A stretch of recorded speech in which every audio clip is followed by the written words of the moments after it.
हिसाब किताब रखता हूँ लोगों का, अपना भी रखता हूँ। कम समय मिला है तो कम समय में मुझे मेरी बात भी समेटनी है और जो मुझे कहने की जिम्मेदारी दी है मैं वो कोशिश भी करूंगा कि मैं वो बात कह पाऊं। मेवात विकास सभा जिस तरह से मेवात के बड़ा संगठन है, मैं यूं कहूं तो मेवात का इकलौता ऐसा संगठन है जिससे सरकार दबाव महसूस करती है। मेवात की किसी मुद्दे को लेकर जब मेवात विकास सभा के लोग संजीदगी से लड़ते हैं, कोशिश करते हैं, तो सरकार उसको गंभीरता से लेती है। ये वो संगठन है। ये जरूर है कि समय समय पर हमें संगठन में भी ऐसे लोगों की नुमाइंदगी की जरूरत होती है जो संगठन को दूरदर्शी सोच से आगे ले जाने का काम कर सकते हो। संगठन में भी उतार चढ़ावों का दौर रहता है।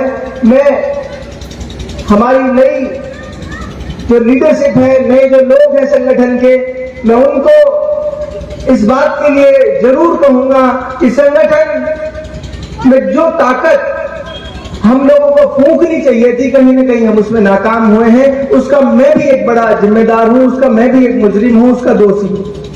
मुझे भरतपुर जिले की जिम्मेदारी दी गई थी। मुझे ये बात कबूल करने में कोई संकोच नहीं है कि मैं जिस तरह से हमें इस जिम्मेदारी को निभाना चाहिए था, हमने शायद उतनी ईमानदारी से इस जिम्मेदारी को नहीं निभाया। इसका खामियाजा, इसका नुकसान बहुत लंबे समय तक उठाना होता है। इसलिए मैं माफी चाहता हूं साथियों से कि मैं उस तरह से इस जिम्मेदारी को नहीं निभा पाया। अल्ताफ भाई हैं, आप जिस तरह की जद्दोजहद, जिस तरह का संघर्ष करते हैं संगठन में भी और सामाजिक कार्यों के लिए भी, तो प्रधान जी हैं, सदीक साहब हैं, उमर प्रधान हैं और तमाम लोग जितने भी सीनियर लोग हैं, मैं ये समझता हूं कई बार हमारी ये अप्रोच रहती है कि नए लोगों को आगे लेके आओ ताकि संगठन में मजबूती मिल सके। लेकिन ये महसूस किया मैंने खुद से कि जब से हमें जिम्मेदारी दी है, संगठन कहीं न कहीं उस तरह की परवाज नहीं ले पाया जिस तरह की लेनी चाहिए थी। मैं फिर से पुनर्विचार करने के लिए कहूंगा कि हम और ज्यादा ताकतवर इस संगठन को कैसे बना सकते हैं और ज्यादा ऊंचाइयों तक मेवात की आवाज को और ज्यादा ताकतवर कैसे बना सकते हैं, इसके लिए हमें विचार करना चाहिए। बस एक और बात जो मुझे महसूस हो रही है, 1 मिनट के अंदर कहने की कोशिश करूंगा।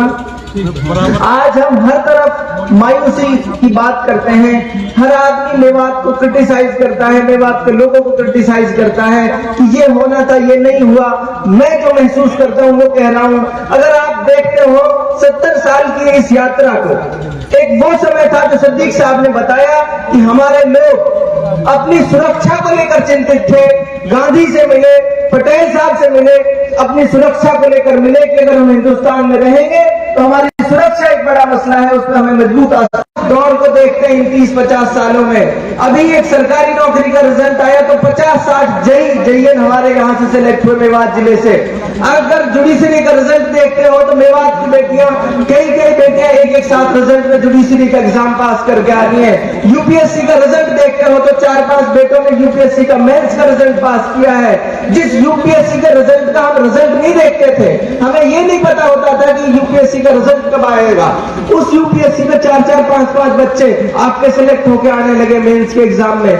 ये बदलाव है, ये सकारात्मकता है जो 50 सालों में आई है।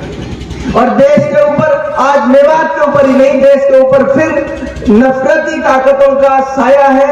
नफरती लोग देश को तोड़कर फिर इसकी ताकत को कमजोर करना चाहते हैं। इसलिए साथियों, न केवल मेवात पर बल्कि इस पूरे देश पर बहुत बड़ा संकट है। इसलिए आपसे कहना चाहता हूं, गांधी जी ने मेवात को रीढ़ की हड्डी बताया था।